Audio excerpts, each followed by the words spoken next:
나는 두 개의 사랑 사이에 서 있다. 하나는 27년의 의무와 책임, 다른 하나는 새로운 설렘과 욕망.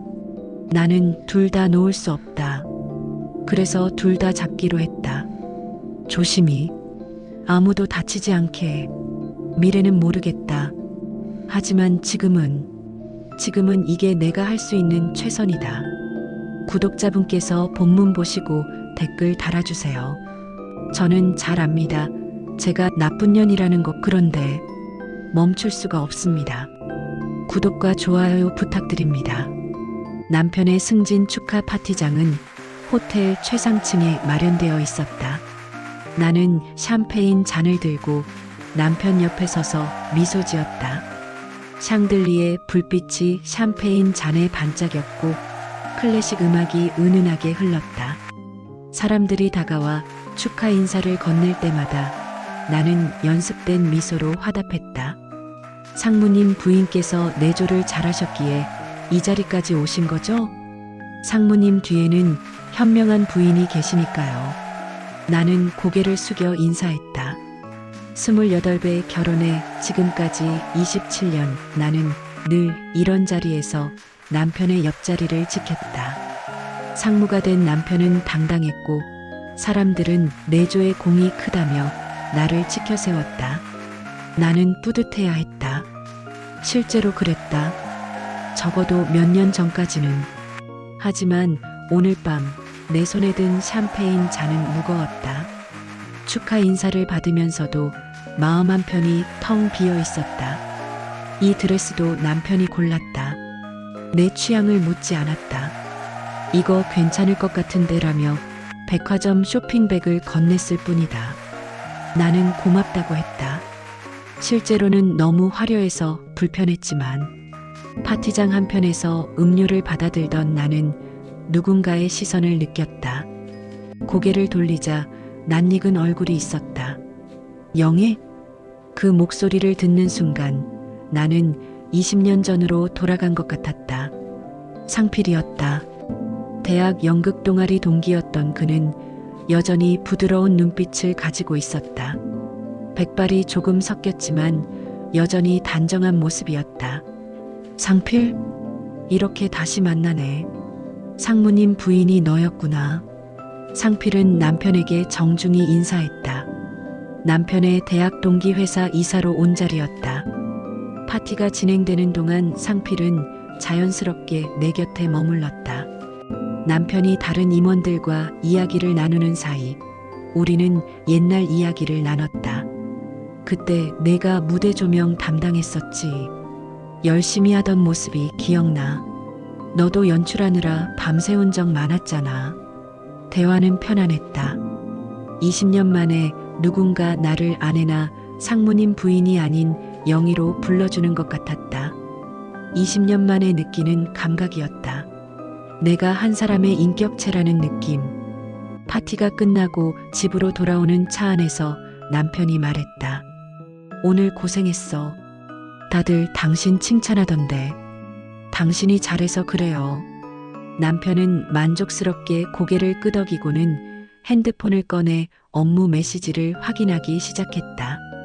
나는 창밖을 바라봤다. 서울의 야경이 흘러갔다. 불빛들이 반짝였다. 저 불빛 하나하나에도 누군가의 삶이 있겠지. 누군가는 사랑하고, 누군가는 이별하고, 누군가는 외로워하고. 나는 어디쯤 있는 걸까?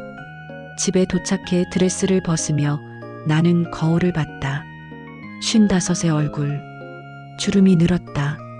하지만 오늘은 이상하게 내가 낯설었다. 거울 속 여자가 정말 나인가 싶었다. 27년을 이 얼굴로 살았는데. 다음 날 오전 나는 늘 하던 대로 집안일을 시작했다. 남편이 출근한 후에 집은 고요했다. 설거지를 하고 빨래를 돌리고 청소기를 돌렸다. 기계적인 움직임. 생각할 필요도 없는 일들. 하지만 오늘은 자꾸만 상필의 얼굴이 떠올랐다. 20년이라는 시간이 무색하게 그는 여전히 따뜻한 미소를 짓고 있었다. 핸드폰 알림이 울렸다. 모르는 번호였지만 메시지를 열어봤다. 영희야, 상필이야. 어제 연락처를 상무님께 여쭤봤어. 오랜만에 만났는데 인사만 하고 헤어지기 아쉬워서. 시간 되면 커피 한 잔 어때? 나는 핸드폰을 든 채 잠시 멈춰섰다. 가슴이 두근거렸다. 왜일까? 그냥 옛 친구인데. 하지만 손이 떨렸다. 답장을 쓰다가 지우고 다시 쓰다가 지웠다. 이러면 안 되는 걸까? 친구 만나는 게 뭐가 잘못인가?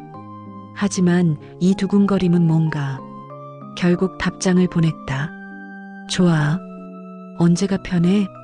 메시지를 보낸 후 나는 소파에 주저앉았다. 뭘 한 것도 아닌데 죄책감이 밀려왔다. 동시에 설렘도 있었다. 이 이중적인 감정이 나를 혼란스럽게 했다. 사흘 후 나는 강남의 한 카페에서 상필을 만나기로 했다. 평일 오후였고 남편은 회사에서 중요한 회의가 있다고 했다. 아침 식사 자리에서 남편에게 물었다. 오늘 저녁 집에서 드실 거예요? 아마 늦을 거야. 회의 끝나고 저녁 약속도 있어. 그럼 제가 따로 약속 잡아도 될까요? 남편은 신문을 보며 대답했다. 그래, 그렇게 해. 근데 누구 만나는데? 문화센터 친구들이요. 거짓말은 아니었다. 상필도 친구니까. 하지만 왜 여자친구들이라고 구체적으로 말하지 않았을까? 나는 스스로에게 물었다. 남편이 출근한 후 나는 옷장 앞에 섰다. 뭘 입지? 너무 차려입으면 이상할까? 하지만 너무 평범하면. 나는 내 생각에 놀랐다. 대체 왜 이러는 거지? 연한 베이지색 블라우스에 청바지를 꺼냈다. 무난했다. 거울을 보며 립스틱을 골랐다. 핑크색을 발랐다가 지우고 더 자연스러운 색으로 다시 발랐다. 향수를 뿌리려다 말았다. 너무 과하다. 하지만 결국 살짝 뿌렸다. 현관을 나서며 나는 잠시 망설였다. 이래도 되는 걸까? 하지만 발걸음은 이미 엘리베이터로 향하고 있었다. 카페는 조용했다. 상필은 이미 와서 기다리고 있었다. 창가 자리에 앉은 그는 나를 보자 일어나 반갑게 맞았다. 환한 미소였다. 나를 보고 진심으로 기뻐하는 표정. 일부러 시간 내줘서 고마워. 아니야. 나도 반가웠어. 아메리카노를 주문하고 앉았다. 상필은 내게 근황을 물었다. 자녀는 어떻게 됐는지, 요즘은 어떻게 지내는지. 나는 차분하게 답했다. 아들은 군 제대 후 취업 준비 중이고 남편은 승진 후 더 바빠졌으며 나는 집안일과 가끔 문화센터 수업으로 시간을 보낸다고. 너는? 가족은 어떻게 지내? 상필의 표정이 잠시 어두워졌다. 딸이 대학생이야. 아내는 잘 지내지. 각자 바쁘게. 그 말투에 뭔가가 담겨 있었다. 나는 더 묻지 않았다. 하지만 알 것 같았다. 상필도 나와 비슷한 삶을 살고 있구나. 너는 요즘 뭘 좋아해? 질문이 의외였다. 나는 잠시 생각했다. 누군가 나에게 이런 질문을 한 게 언제였던가. 남편은 내가 뭘 좋아하는지 물어본 적이 없었다. 필요한 게 뭔지는 물었다. 냉장고 고장났냐? 세탁기 바꿔야 하냐? 그런 것들. 하지만 내가 뭘 좋아하는지는 글쎄, 책 읽는 거, 그리고 뮤지컬도 좋아해. 요즘은 혼자 보러 가는 일이 많아. 뮤지컬? 어떤 작품 좋아해? 이번 달에 엘리자벳 재공연하는 거 있더라. 몇 년 전에 봤는데 너무 좋았거든. 상필의 눈이 반짝였다. 나도 그 작품 좋아해. 토트와 엘리자벳의 이야기가 참 인상적이지. 같이 볼까? 내가 티켓 예매할게. 내 심장이 두근거렸다. 그래도 돼? 상필이 잠시 망설이는 듯 했다. 그리고 나를 똑바로 봤다. 영희야, 솔직히 말할게. 나도 요즘 숨이 막혀. 집에 가면 아내랑 대화도 없어. 각자 방에서 시간 보내고 딸이 유일한 대화 주제야. 너를 만나니까 오랜만에 숨을 쉬는 것 같아. 나는 대답할 수 없었다. 상필의 눈빛에서 나와 같은 고독을 봤다. 우리는 같은 감옥에 갇혀 있었다. 의무라는 이름이. 나도 그래. 내 목소리는 떨렸다. 그럼 같이 보자. 우리 둘 다 필요한 것 같아. 잠시라도 숨 쉴 수 있는 시간이. 그렇게 대화는 자연스럽게 이어졌다. 상필은 내 말을 끊지 않고 들었다. 내가 문장을 끝맺기도 전에 핸드폰을 보는 남편과 달랐다. 상필은 내가 좋아하는 작품에 대해 물었고 어떤 장면이 기억에 남는지 물었다. 나는 이야기하다가 내가 이렇게 많이 말하고 있다는 걸 깨달았다. 언제부터 이렇게 많이 말해본 적이 없었다. 2시간이 흘렀다. 나는 시계를 보고 일어섰다. 저녁 준비해야 해서. 그럼 다음에 또 보자. 오늘 즐거웠어. 뮤지컬 날짜 정해지면 바로 연락할게. 집으로 돌아오는 길 나는 가벼운 발걸음으로 걸었다. 왜일까? 가슴이 뛰었다. 현관문을 열자 남편은 아직 퇴근 전이었다. 텅 빈 집. 나는 주방으로 가서 저녁 준비를 시작했다. 남편이 좋아하는 메뉴. 된장찌개와 제육볶음. 기계적으로 움직이는 손. 하지만 마음은 카페에 있었다. 상필과의 대화를 떠올렸다. 그리고 내가 미소 짓고 있다는 걸 알아챘다. 저녁 8시 남편이 들어왔다. 다녀왔습니다. 어서 와요. 손 씻고 오세요. 식탁에 마주 앉았다. 남편은 TV 뉴스를 켜고 밥을 먹었다. 나도 젓가락을 들었다. 침묵. 27년 동안 익숙해진 침묵. 예전에는 이게 편안함이라고 생각했다. 하지만 오늘은 달랐다. 이 침묵이 공허하게 느껴졌다. 오늘 어땠어요? 내가 먼저 말을 꺼냈다. 뭐가? 회의요. 아, 그냥 그렇지. 복잡해. 그게 끝이었다. 남편은 다시 TV를 봤다. 나는 젓가락을 놓았다.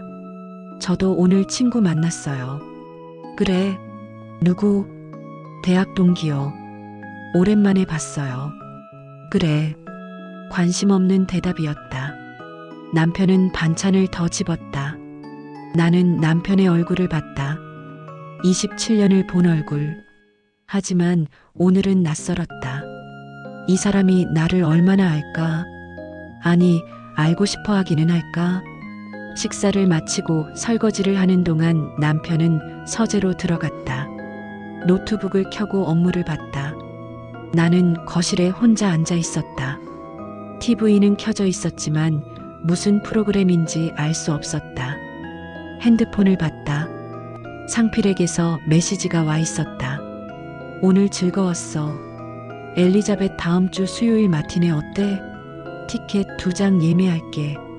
영희야, 오늘 너를 만나고 집에 왔는데 이상하게 집이 더 낯설게 느껴지네. 우리 조심해야 할 것 같아. 하지만 솔직히 조심하고 싶지 않아. 나는 답장을 쓰려다 말았다. 서재 쪽을 봤다. 남편은 여전히 노트북 화면을 들여다보고 있었다. 나는 다시 핸드폰을 봤다. 그리고 답장을 보냈다. 좋아. 나도. 조심해야 하는 거 알아. 근데 조심하고 싶지 않아. 이게 뭘까? 메시지를 보낸 후 나는 핸드폰을 가슴에 안았다. 심장이 뛰었다. 동시에 무거웠다. 이게 뭘까? 죄책감? 설렘? 아니면 둘 다?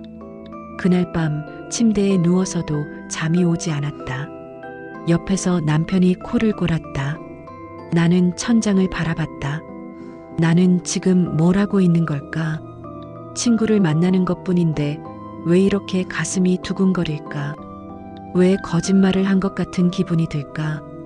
그리고 상필도 나처럼 가정이 있는데 우리는 지금 어디로 가고 있는 걸까?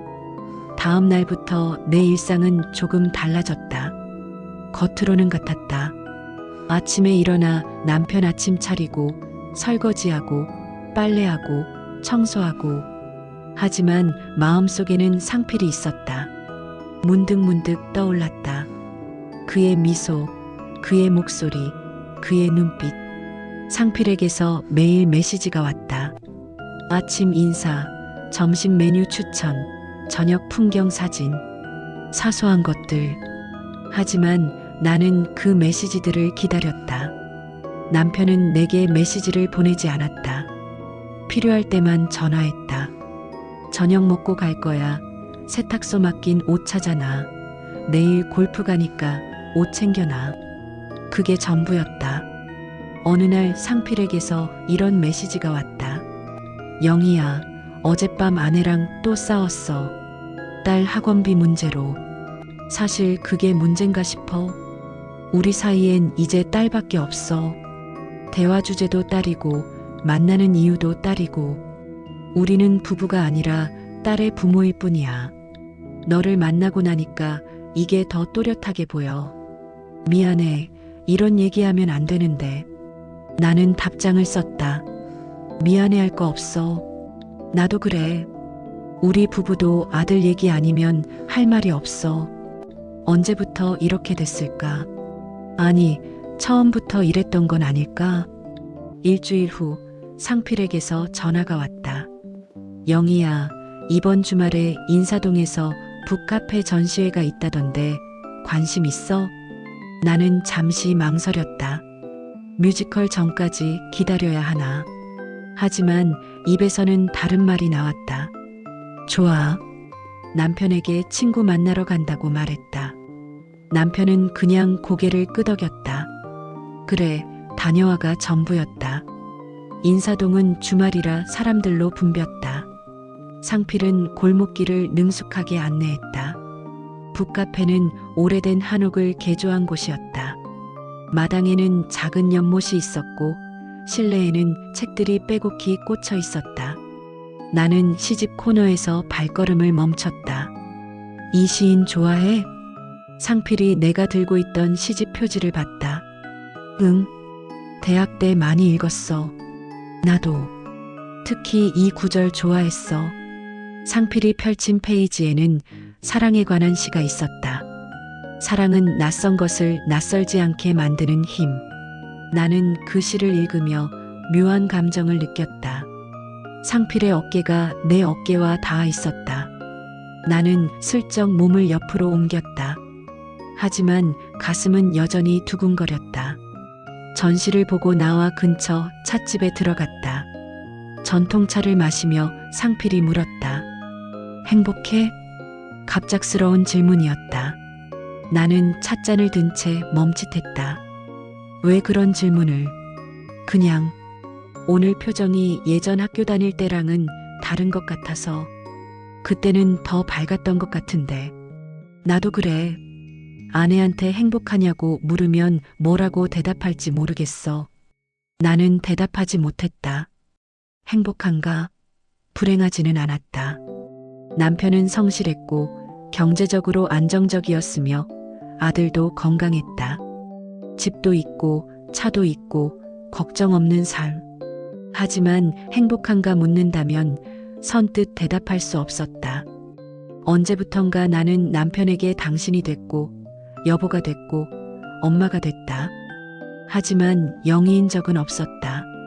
남편은 내가 무엇을 원하는지 묻지 않았다. 필요한 건 물었다. 돈이 필요하냐? 뭐가 부족하냐? 고장 난 건 없냐? 하지만 내가 행복한지, 내가 무엇을 느끼는지, 내가 무엇을 꿈꾸는지는 묻지 않았다. 글쎄, 나이 들면 행복의 기준이 달라지나 봐. 상필은 더 묻지 않았다. 대신 다른 이야기로 화제를 돌렸다. 하지만 그 질문은 내 마음속에 남았다. 집으로 돌아오는 길, 나는 생각에 잠겼다. 나는 행복한가? 불행하지 않다는 것과 행복하다는 것은 다른 거 아닐까? 나는 그저 불행하지 않은 삶을 살고 있는 건 아닐까? 현관문을 열었을 때 남편이 소파에 앉아 있었다. 골프 중계를 보고 있었다. 다녀왔어요. 응, 그게 전부였다. 어디 갔다 왔냐, 재미있었냐, 누구 만났냐, 그런 질문은 없었다. 나는 안방으로 들어가 옷을 갈아입었다. 거울을 봤다. 오늘 내 표정이 밝았다. 상필과 함께 있을 때, 그리고 지금 집에 돌아와서는 다시 무표정으로 돌아갔다. 그날 저녁 식탁에 마주 앉아 밥을 먹으며 내가 물었다. 당신, 저 어때 보여요? 남편이 고개를 들었다. 뭐가? 그냥, 제가 요즘 어때 보이냐고요. 괜찮아 보이는데. 왜? 어디 아파? 아니요. 그게 아니라. 나는 말을 멈췄다. 무엇을 물어야 할지 몰랐다. 내가 행복해 보이냐고? 내가 예쁘냐고? 나를 사랑하냐고? 27년을 같이 살았는데 이런 질문을 한 적이 없었다. 그냥 요즘 기분이 좀 이상해서요. 갱년기 아니야? 병원 가봐. 남편은 다시 TV를 봤다. 나는 젓가락을 놓았다. 식욕이 없었다. 그날 밤 나는 또 잠을 이루지 못했다. 옆에서 남편이 코를 골았다. 나는 남편의 얼굴을 봤다. 27년을 본 얼굴. 주름이 늘었고 머리가 희끗해졌다. 함께 늙은 사람. 나는 남편의 손을 만졌다. 차가웠다. 언제부터 이렇게 차가웠던가. 핸드폰을 봤다. 상필에게서 메시지가 와 있었다. 오늘도 즐거웠어. 수요일 뮤지컬 기대된다. 티켓 예매했어. 영희야, 이러면 안 되는 거 알아. 우리 둘 다 가정이 있고 책임이 있어. 근데 너를 만나고 나면 집에 가기가 싫어. 이게 뭘까? 무서워. 하지만 멈출 수가 없어. 나는 답장을 보냈다. 나도 똑같아. 무서워. 우리 지금 위험한 곳으로 가고 있는 거 맞지? 근데 멈추고 싶지 않아. 이게 이기적인 건가? 잘 자. 메시지를 보낸 후 나는 핸드폰을 안고 누웠다. 가슴이 따뜻했다. 동시에 무거웠다. 다음 주가 왔다. 뮤지컬 공연 날이었다. 수요일 아침 나는 일찍 일어났다. 남편에게 아침을 차려주고 출근을 보냈다. 오늘 저녁 늦을 거야. 회의 있어. 네. 저도 오늘 친구들이랑 뮤지컬 보기로 했어요. 그래. 잘 다녀와. 남편이 나간 후 나는 옷장 앞에 섰다. 오늘은 유난히 옷을 고르는데 시간이 걸렸다. 옷을 꺼냈다 넣기를 반복했다. 너무 화려하면 이상할까? 하지만 너무 평범하면. 결국 와인색 원피스를 골랐다. 남편이 사준 적 없는 옷. 내가 혼자 백화점에 가서 산 옷. 남편은 내가 이 옷을 샀는지도 모를 것이다. 거울을 보며 머리를 매만졌다. 화장도 평소보다 신경 써서 했다. 립스틱도 여러 번 고쳤다.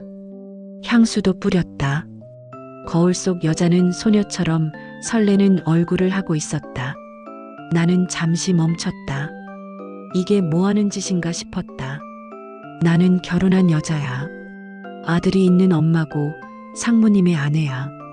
그런데 지금 나는. 하지만 발걸음은 이미 현관으로 향하고 있었다. 극장 앞에서 상필이 기다리고 있었다. 회색 재킷에 흰 셔츠를 입은 그는 평소보다 차려입은 모습이었다. 나를 보자 얼굴이 환해졌다. 와, 오늘 정말 예쁘다. 내 얼굴이 붉어졌다. 남편은 한 번도 한 적 없는 말. 고마워. 너도 멋있어. 티켓 여기 있어. 좋은 자리야. 로비에서 커피를 마시며 기다렸다. 사람들이 삼삼오오 모여들었다. 커플들, 친구들, 가족들. 나와 상필은 무엇처럼 보일까? 친구? 연인? 나는 주변 시선이 신경 쓰였다. 하지만 동시에 이 상황이 설렜다. 상필이 조용히 말했다. 영희야, 아내한테 오늘 회사 일 있다고 했어. 거짓말한 거야. 결혼하고 처음이야. 나는 상필을 봤다. 그의 눈빛에 죄책감과 설렘이 뒤섞여 있었다. 나도 남편한테 여자친구들 만난다고 했어. 우리는 서로를 봤다. 같은 처지, 같은 죄책감, 같은 설렘, 그리고 같은 두려움. 우리 미쳤나 봐. 상필이 웃었다. 쓸쓸한 웃음이었다. 응, 미쳤나 봐. 나도 웃었다. 그리고 우리는 극장 안으로 들어갔다. 공연이 시작됐다. 무대 위에서 엘리자벳이 나타났다. 오스트리아의 황후. 아름답지만 불행한 여자. 자유를 꿈꾸지만 의무에 갇힌 여자. 나는 무대에 빠져들었다.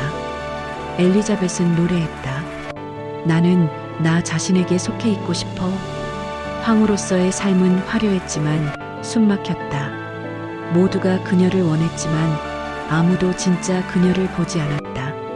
그녀는 상징이었고 인형이었고 황제의 부인이었다. 하지만 엘리자벳은 아니었다. 내 눈에서 눈물이 흘렀다. 엘리자벳의 고뇌가 내 것 같았다. 의무와 욕망 사이에서, 도덕과 감정 사이에서 나도 누군가의 아내였고 누군가의 엄마였고 상무님의 부인이었다. 하지만 영희는 어디에 있는가? 죽음을 상징하는 토트가 나타났다. 그는 엘리자벳을 유혹했다. 자유를, 해방을, 진정한 자신을. 엘리자벳은 고뇌했다. 의무를 저버리는 것은 이기적인가?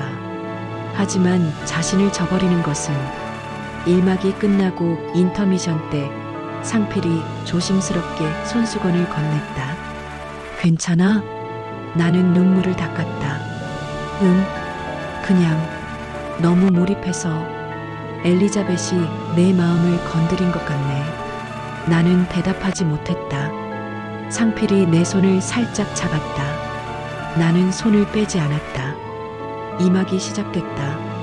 엘리자벳의 고뇌는 깊어졌다. 그녀는 자유를 원했지만 책임도 있었다. 아이들도 있었다. 황제도 있었다. 하지만 그녀 자신은 어디에 있는가? 마지막 장면. 엘리자벳은 결국 토트의 품에 안겼다. 자유를 얻기 위해 죽음을 선택했다. 무대가 어두워지고 조명이 켜졌다. 내 눈은 붉어져 있었다. 손은 여전히 상필의 손 안에 있었다. 커튼콜이 끝나고 극장을 나왔다. 저녁 무렵의 하늘은 붉게 물들어 있었다. 상필이 조심스럽게 물었다. 저녁 먹을까? 아니면 좀 걸을까? 나는 시계를 봤다. 남편은 회의 후 저녁 약속이 있다고 했다. 시간은 있었다. 하지만 그보다 나는 이 시간이 끝나는 게 싫었다. 걷자. 우리는 한강으로 향했다. 택시를 타고 가는 동안 침묵이 흘렀다. 하지만 불편한 침묵이 아니었다. 서로의 존재를 느끼는 침묵. 한강에 도착했다. 저녁 무렵의 한강은 고요했다. 러닝하는 사람들, 자전거 타는 커플들, 강아지를 산책시키는 사람들. 평범한 일상의 풍경. 나와 상필은 강변을 따라 천천히 걸었다. 엘리자벳이 선택한 자유가 결국 죽음이었다는 게 슬프면서도 아름답지. 상필이 먼저 말을 꺼냈다. 그녀는 끝까지 자신의 의지대로 살았으니까. 내가 대답했다. 하지만 그 선택으로 많은 사람이 상처받았을 텐데.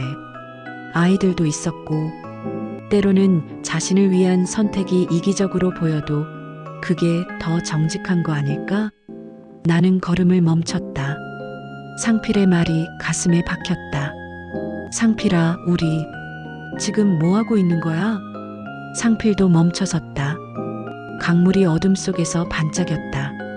한참 후 상필이 대답했다. 모르겠어. 하지만 영희야, 솔직하게 말할게. 나는 너를 만날 때마다 행복해. 20년 전부터 좋아했어. 그땐 말 못했지. 내가 결혼한다는 소식 들었을 때 축하한다고 말했지만 사실 마음이 아팠어. 나도 결혼했고 딸도 있어. 아내한테도 미안해. 근데 영희야, 너를 보면 살아있는 것 같아. 내 입술이 떨렸다. 알고 있었다. 어렴풋이. 그리고 나도 너를 만날 때 행복해. 오랜만에 내가 누군가에게 특별한 사람이 된 것 같아. 하지만 이건 잘못된 거야. 나는 결혼했어. 27년을 같이 산 남편이 있고 아들이 있어. 너도 가정이 있잖아. 잘못된 게 뭐야? 누군가를 좋아하는 게 잘못이야? 영희야, 나도 알아. 우리 둘 다 책임이 있다는 거. 우리 가족들한테도 미안해. 근데 나는 이제 견딜 수가 없어. 죽어가는 것 같아. 상필이 한 걸음 다가왔다. 나한테는 책임이 있어. 남편한테도 가족한테도. 나는 서약했어. 평생 함께하겠다고. 그런데 지금 그 서약을 할 때 내 마음은 어땠어? 진심으로 사랑해서였어? 나는 대답할 수 없었다. 28배 나는 사랑이 뭔지 몰랐다. 남편은 성실했고 미래가 밝아 보였고 부모님이 좋아했다. 그래서 결혼했다. 사랑이라고 생각했다. 아니, 사랑이길 원했다. 모르겠어. 그때는 그게 사랑인 줄 알았어. 하지만 지금은 모르겠어. 영희야. 상필이 나를 돌아보게 했다. 그의 눈빛이 진지했다. 나는 내가 행복했으면 좋겠어. 그게 나와 함께든 아니면 상무님과 함께든 내가 원하는 걸 선택했으면 좋겠어. 근데 솔직히 나는 너를 놓치고 싶지 않아. 이기적이지. 나도 가정이 있는데. 근데 너와 이 시간만큼은 지키고 싶어. 나는 뭘 원하는지 모르겠어. 나는 솔직했다. 정말 몰랐다. 남편을 사랑하는가? 사랑이 뭔지도 모르겠다. 27년을 함께 살았다. 아들을 낳고 육아를 하고 남편의 출세를 위해 뒷바라지했다. 그게 사랑이었을까? 아니면 의무였을까? 아니면 둘 다였을까? 그리고 지금 상필에게 느끼는 이 설렘은 뭔가? 사랑인가? 일탈인가? 중년의 위기인가? 그럼 천천히 생각해봐. 나는 기다릴게. 하지만 영희야. 상필이 내 얼굴에 손을 댔다. 나는 너를 사랑해. 우리 둘 다 가정이 있다는 거 알아. 이게 위험하다는 것도 알아. 근데 이 순간만큼은 진심이야. 내 눈에서 눈물이 흘렀다. 상필이 천천히 얼굴을 가까이 했다. 내 심장이 터질 것 같았다. 안 돼. 이러면 안 돼. 남편도 있고 상필 아내도 있고 우리 아이들도 있어. 하지만 몸은 움직이지 않았다. 찰나였다. 그의 따스한 온기가 내게 닿은 그것은 마치 멈춰버린 시계 태엽이 다시 움직이기 시작한 것 같은 조심스럽고도 부드러운 떨림이었다. 나는 가만히 눈을 감았다. 순간 나를 짓누르던 세상의 모든 소음이 멀어졌다. 매일같이 반복되던 무거운 책임감도 이름 뒤에 가려진 나라는 존재의 공허함도 지금 이 순간만큼은 느껴지지 않았다. 오직 고요한 정적 속에 서로의 숨소리만이 선명하게 들려왔다. 그의 손길이 조심스럽게 내 어깨를 감싸 안았다. 나 역시 오랜 시간 잊고 지냈던 온기를 향해 조심스레 손을 뻗었다. 이것은 단순히 누군가를 만나는 일 그 이상이었다. 수십 년간 의무와 관습이라는 틀 안에서 무채색으로 변해버린 나의 삶에 아주 오랜만에 찾아온 원색의 감정이었다. 매일 같은 시간 정해진 역할만을 수행하며 무뎌졌던 내 심장이 다시 뛰고 있었다. 낯설지만 외면할 수 없는 살아있음의 감각이었다. 얼마나 시간이 흘렀을까? 나는 천천히 뒤로 물러났다. 차갑게 식어버린 공기가 뺨을 스쳤고 참아왔던 눈물이 왈칵 쏟아졌다. 얼마나 그렇게 있었을까? 내가 먼저 물러났다. 눈물이 흘렀다. 미안해. 나는 괜찮아. 미안해할 거 없어. 아니야. 나는 최악이야. 나는 남편을 배신하고 있어. 27년을 같이 산 사람을. 너도, 너 아내한테, 딸한테도 미안하지 않아? 나는 울었다. 죄책감이 밀려왔다. 동시에 후회는 없었다. 그게 더 끔찍했다. 잘못된 줄 알면서도 후회하지 않는 내가. 상필은 나를 안았다. 미안해. 물론 미안해. 집에 가면 딸 보면서 죄책감 느낄 거야. 아내 보면서도. 근데 영희야, 너는 최악이 아니야. 우리는 그냥 인간이야. 감정을 가진 인간. 우리도 사랑받고 싶고, 설레고 싶고, 특별하고 싶은 거잖아. 이게 이기적인 건 맞아. 근데 이게 뭐가 그렇게 잘못이야? 우리 죽어가고 있잖아. 각자의 집에서. 하지만 우리는 책임이 있어. 가족들한테. 내가 이렇게 하면 내 행복을 위해 다른 사람들을 다치게 하는 거 아니야? 그럼 내 불행은 괜찮아? 내가 죽어가는 건 괜찮아? 영희야, 너는 언제부터 나였던 적이 있어? 아내로, 엄마로, 상무님 부인으로 살았지. 그런데 영희로 산 적은 있어? 나도 마찬가지야. 나는 남편이고 아빠고 회사원이야. 근데 상필은 어디에 있어? 나는 흐느꼈다. 맞는 말이었다. 결혼 후 나는 사라졌다. 당신이 되고 여보가 되고 엄마가 되고 상무님 부인이 됐다. 내가 좋아하는 것, 내가 원하는 것, 내가 느끼는 것은 중요하지 않았다. 중요한 건 가족이 잘 돌아가는 것, 남편이 출세하는 것, 아들이 잘 자라는 것이었다. 나 자신은 어디에도 없었다. 상필아, 나는 어떻게 해야 해? 우리는 어떻게 해야 해? 나는 모르겠어. 하지만 한 가지는 확실해. 나는 너를 사랑해. 그리고 너를 행복하게 해주고 싶어. 내가 나를 선택하지 않아도 괜찮아. 다만 너 자신을 선택했으면 좋겠어. 내가 원하는 삶을. 그리고 영희야, 이 순간만큼은, 우리 둘만의 시간만큼은 지키고 싶어. 비밀로. 아무도 다치지 않게. 이기적인 거 알아. 근데 이것마저 포기하면 나는 정말 죽을 것 같아. 나는 상필의 품에서 빠져나왔다. 차가운 바람이 불었다. 나는 강물을 바라봤다. 흐르는 물처럼 시간도 흘러갔다. 되돌릴 수 없었다. 이미 선을 넘었다. 상필의 품이 너무 포근했다. 그리고 후회하지 않았다. 나 집에 가야 해. 그래. 조심히 가. 영희야. 상필이 내 손을 잡았다. 천천히 생각해. 나는 기다릴게. 어떤 선택을 하든 이해할게. 근데 영희야, 이 시간만큼은 우리 것이었어. 그거 하나만큼은 진실이었어. 나는 고개를 끄덕였다. 하지만 확신은 없었다. 뭘 선택해야 할지, 뭘 원하는지 모든 게 혼란스러웠다. 하지만 한 가지는 확실했다. 이 순간이, 상필과의 이 시간이 내게는 소중했다. 지키고 싶었다.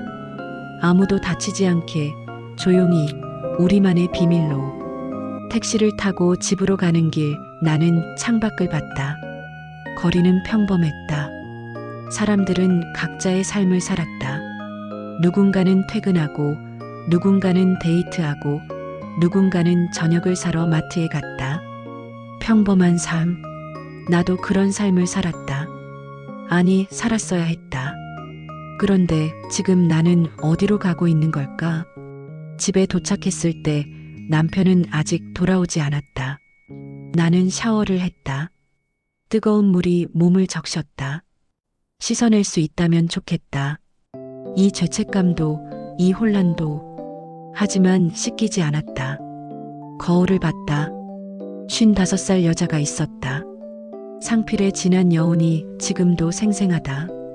나는 손으로 입술을 만졌다. 그리고 울었다. 잠옷을 입고 침실에 누웠지만 잠이 오지 않았다. 천장을 바라보며 생각했다. 나는 지금 무엇을 하고 있는가? 나는 나쁜 여자인가? 간통은 아니다. 아직은. 하지만 마음은 이미 다른 곳에 있다. 마음의 간통도 간통인가? 자정이 넘어 남편이 들어왔다. 술 냄새가 났다. 남편은 샤워도 하지 않고 침대에 누웠다. 안 주무셨어요? 응. 잠이 안 와서. 나도 피곤한데 말이야. 오늘 회의 길어져서. 나는 남편을 봤다. 당신, 나 사랑해요? 갑작스러운 질문에 남편이 눈을 떴다. 왜 갑자기 그런 소리를 해? 결혼한 지 27년이나 됐는데. 그래서 묻는 거예요. 나를 사랑해요? 사랑하지. 당연하지. 왜 이래? 갱년기야? 남편은 다시 눈을 감았다. 곧 코를 골기 시작했다. 나는 남편의 얼굴을 봤다. 27년을 본 얼굴. 주름이 늘었고 머리가 희끗해졌다.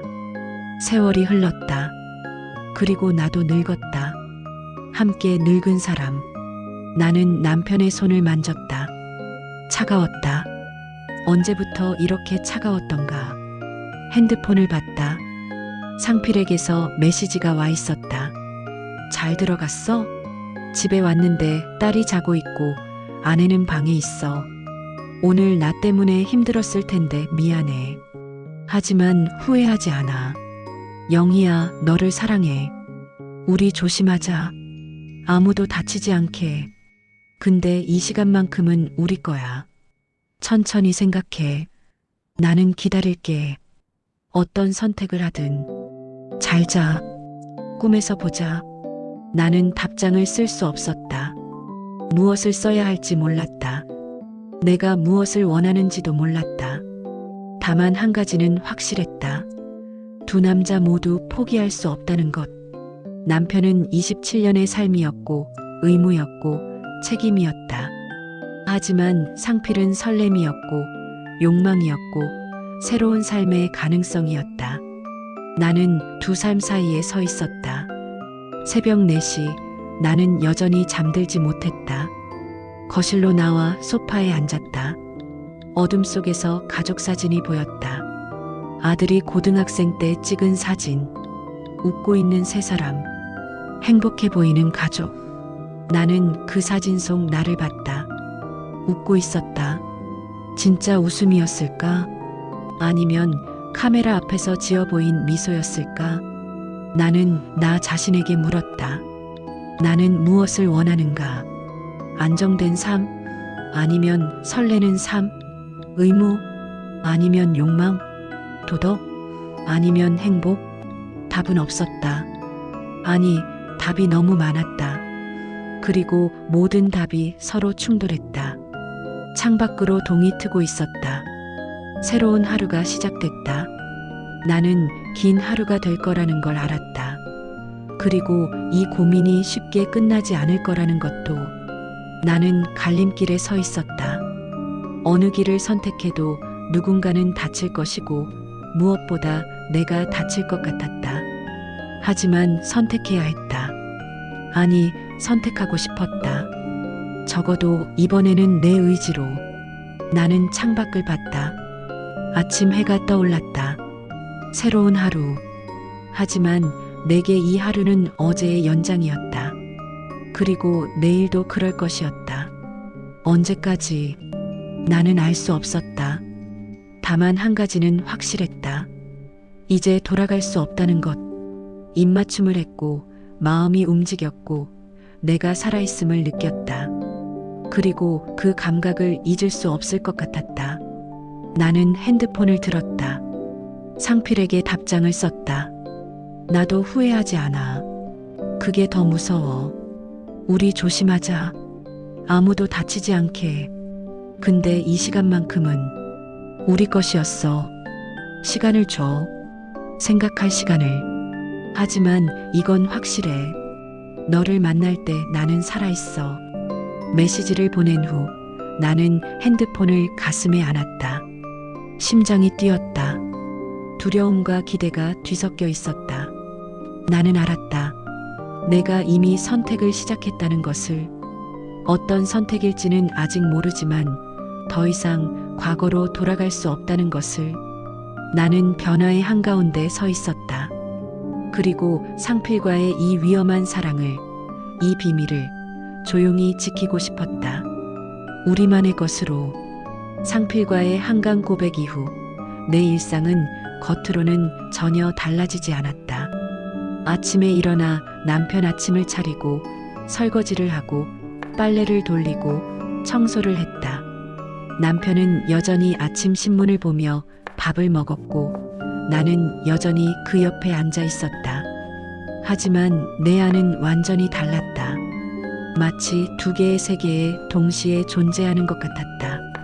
하나는 27년을 살아온 안전한 세계.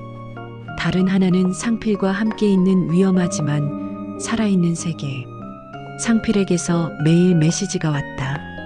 아침에 일어나면 가장 먼저 확인하는 것이 그의 메시지였다. 좋은 아침. 잘 잤어? 단 몇 글자가 내 하루를 바꿔놓았다. 그런데 이상했다.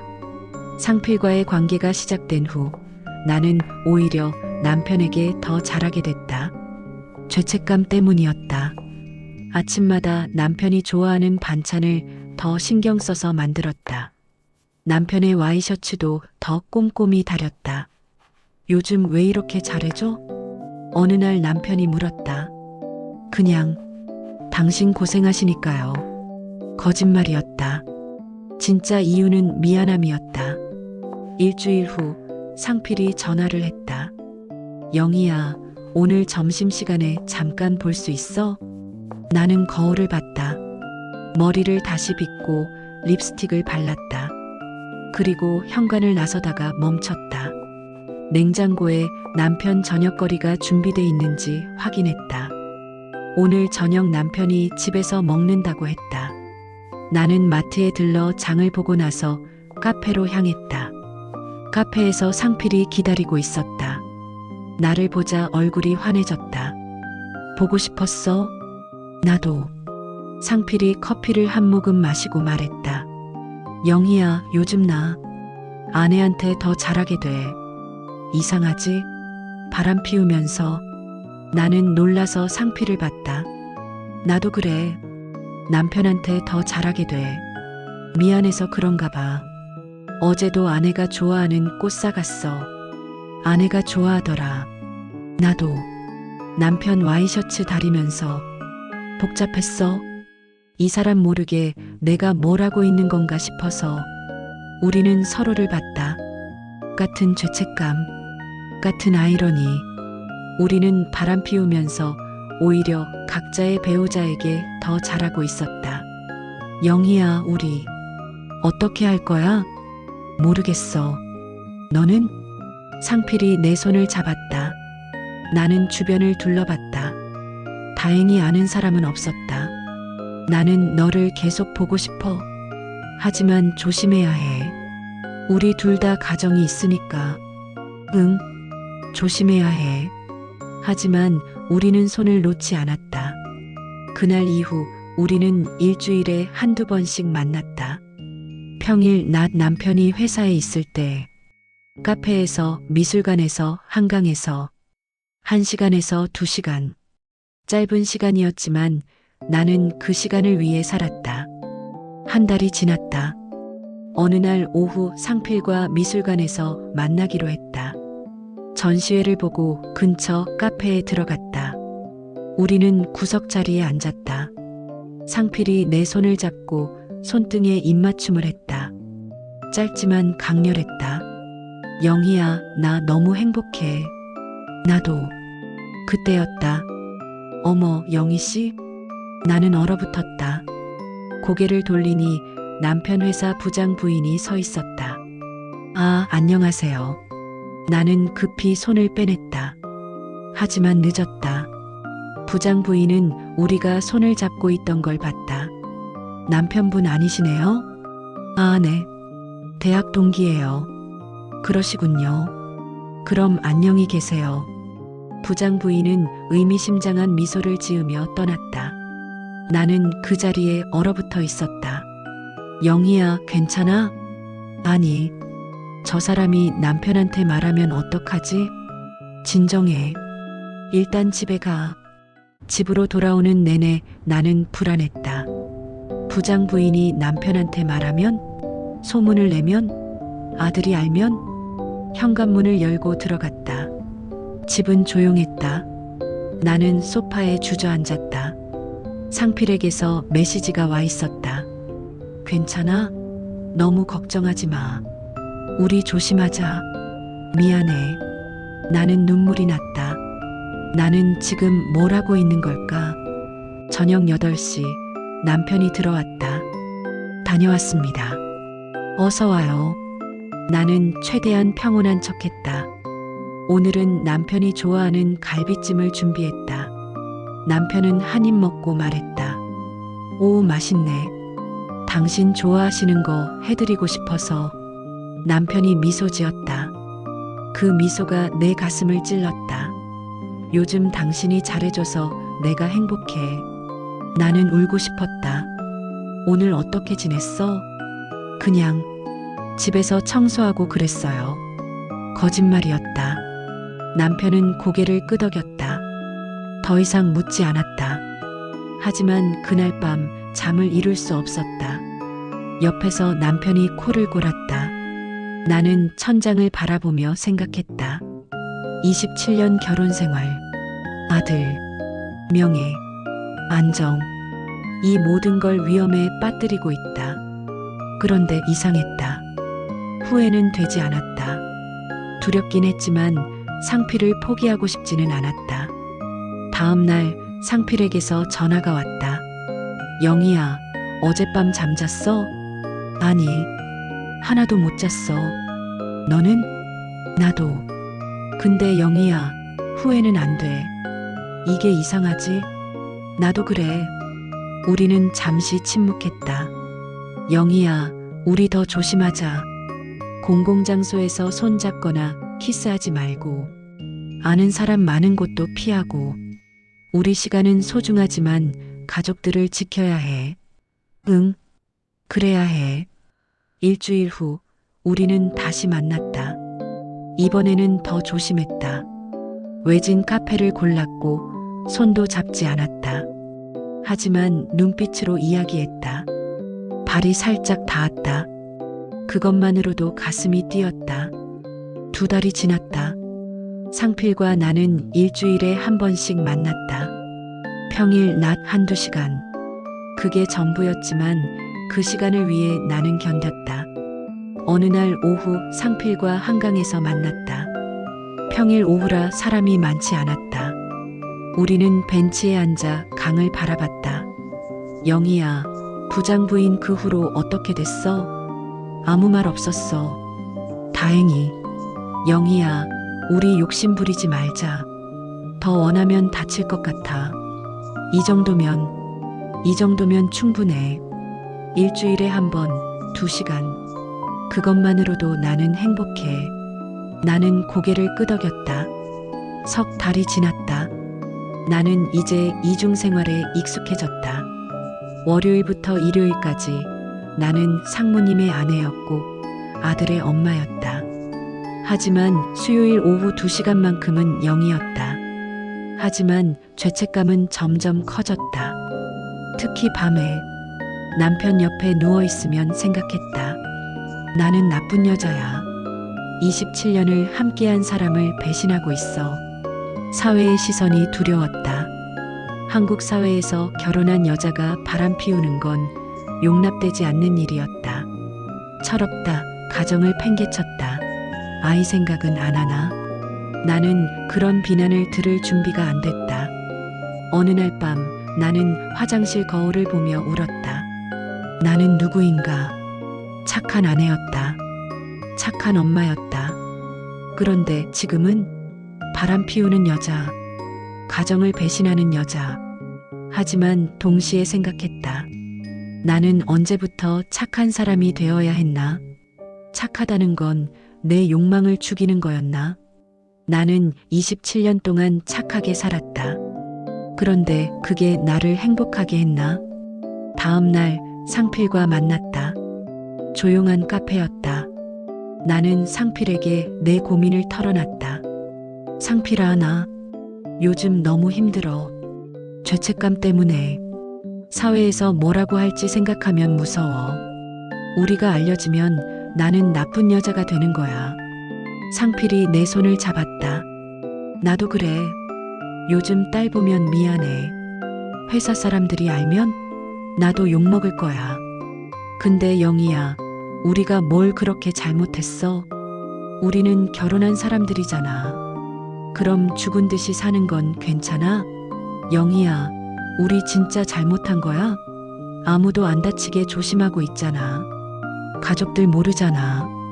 나는 대답할 수 없었다. 하지만 도덕적으로. 도덕? 그래, 도덕적으로는 잘못됐어. 인정해. 근데 영희야, 우리는 평생 남의 기준에 맞춰 살아야 해? 남편 기준, 사회 기준, 도덕 기준. 그런데 나 자신의 기준은? 내 행복은? 나는 울었다. 상필도 눈시울이 붉어졌다. 영희야, 나도 무서워. 들킬까봐. 가족들 다칠까봐. 근데 너를 포기하는 것도 무서워. 너 없이 다시 죽은 듯이 사는 것도 무서워. 우리는 한참 동안 말없이 있었다. 영희야, 우리 선택하자. 이렇게 계속 불안해하면서 살 수는 없어. 끝내거나 아니면 계속하되 마음 편하게 하거나. 어떻게 마음 편하게 해? 인정하는 거야. 우리가 지금 도덕적으로 완벽하지 않다는 거, 이기적이라는 거. 하지만 그럼에도 불구하고 이게 우리한테 필요하다는 거. 그리고 최대한 조심해서 아무도 다치지 않게 하는 거. 그게 우리가 할 수 있는 최선이야. 나는 상필을 봤다. 그의 눈빛은 진지했다. 우리 욕심 부리지 말자. 미래 걱정하지 말자. 이게 언제까지 갈지, 나중에 어떻게 될지 그런 거 생각하지 말자. 지금을 살자. 일주일에 한 번, 2시간. 그 시간만큼은 우리 거야. 그리고 나머지 시간은 각자의 가정을 지키는 거야. 완벽하지 않아. 이기적이야. 근데 이게 우리 현실이야. 나는 한참 생각했다. 상필의 말이 맞았다. 우리는 완벽할 수 없다. 둘 다 가질 수는 없다.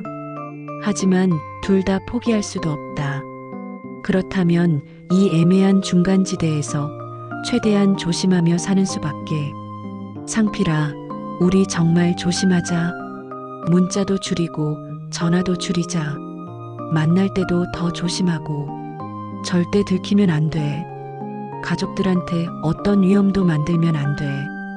그래, 문자는 정말 필요할 때만, 전화도 안전할 때만, 만남도 일주일에 한 번만. 더 이상 욕심내지 말자. 그리고 만났을 때는 즐겁게 보내자. 죄책감이나 불안은 각자 집에서 느끼는 거고, 우리 만났을 때는 그냥 행복하자. 상필이 미소 지었다. 그래, 그렇게 하자. 우리는 약속했다. 도덕적으로 완벽하지 않아도, 사회가 뭐라 해도 우리는 이 시간만큼은 지키기로. 조심히. 아무도 다치지 않게. 그리고 미래는 생각하지 않기로. 지금 이 순간만 살기로. 그날 이후 우리는 더 조심했다. 문자는 하루에 한 번으로 줄였다. 전화는 정말 필요할 때만. 만남도 일주일에 딱 한 번. 그리고 만날 때는 정말 외진 곳으로 갔다. 동시에 나는 남편에게도 신경을 썼다. 매일 아침 남편이 좋아하는 식사를 준비했다. 남편의 옷을 챙겼다. 여보, 요즘 당신 정말 달라졌어.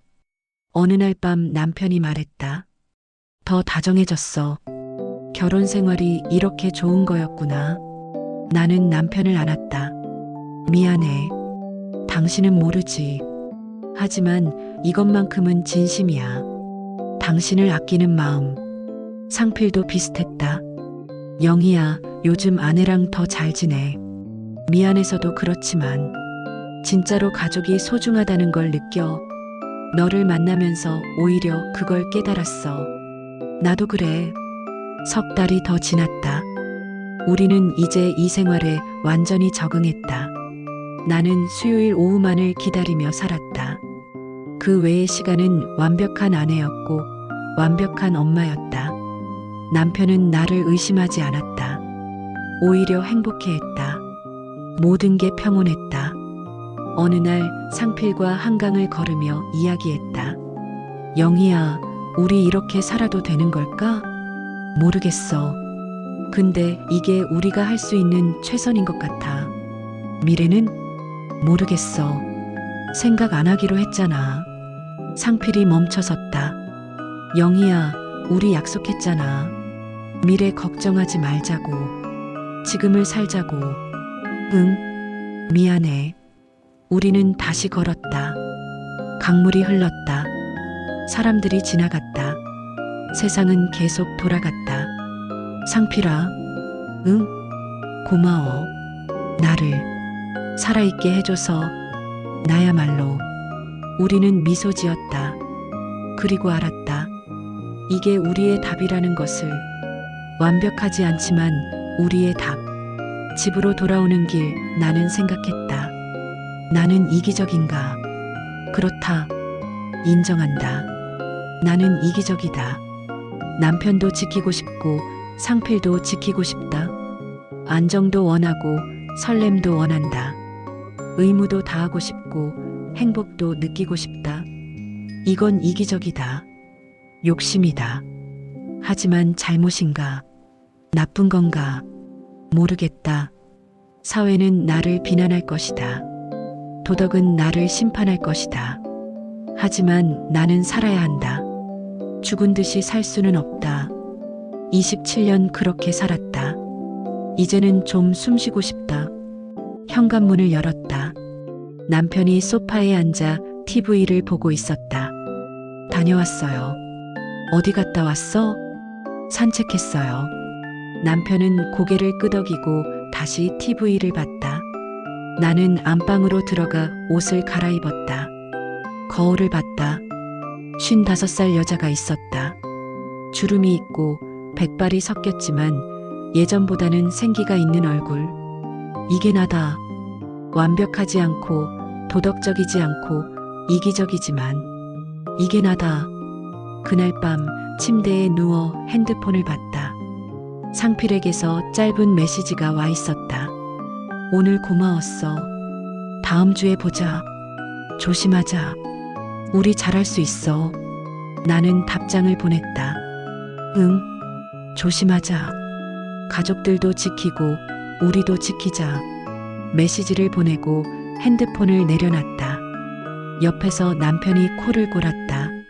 나는 천장을 바라봤다. 죄책감이 있었다. 하지만 후회는 없었다. 이게 내 선택이었다. 이기적인 선택. 하지만 내 선택. 나는 생각했다. 혹시 이 글을 읽는 누군가가 있다면 나를 어떻게 볼까?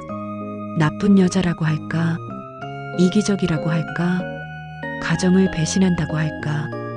아마 그럴 것이다. 인정한다. 하지만 묻고 싶다. 여러분이라면 어떻게 하시겠습니까? 죽은 듯이 살 것인가? 아니면 위험을 감수하고 살아있음을 느낄 것인가? 도덕적으로 완벽하게 살지만 공허할 것인가? 아니면 도덕적으로 완벽하지 않지만 조금이라도 행복할 것인가? 나는 후자를 선택했다. 이기적인가? 그렇다. 하지만 이게 나의 선택이고 나의 삶이다. 누구도 내 삶을 대신 살아줄 수 없다. 누구도 내 공허함을 대신 느껴줄 수 없다. 나는 두 개의 사랑 사이에 서 있다. 하나는 27년의 의무와 책임. 다른 하나는 새로운 설렘과 욕망. 나는 둘 다 놓을 수 없다. 그래서 둘 다 잡기로 했다. 조심히. 아무도 다치지 않게. 미래는 모르겠다. 하지만 지금은 이게 내가 할 수 있는 최선이다. 창밖으로 달빛이 들어왔다. 세상은 조용했다. 나는 눈을 감았다. 그리고 생각했다. 내일 아침에 일어나면 다시 완벽한 아내가 될 것이다. 완벽한 엄마가 될 것이다. 그리고 다음 주 수요일에는 다시 영희가 될 것이다. 이게 내 삶이다. 완벽하지 않은, 도덕적이지 않은, 하지만 살아있는 삶. 너무 이기적일까요? 아마도. 하지만 이게 저입니다. 끝까지 시청해주셔서 감사합니다. 구독과 좋아요, 댓글로 응원 부탁합니다. 욕하셔도 달게 받겠습니다.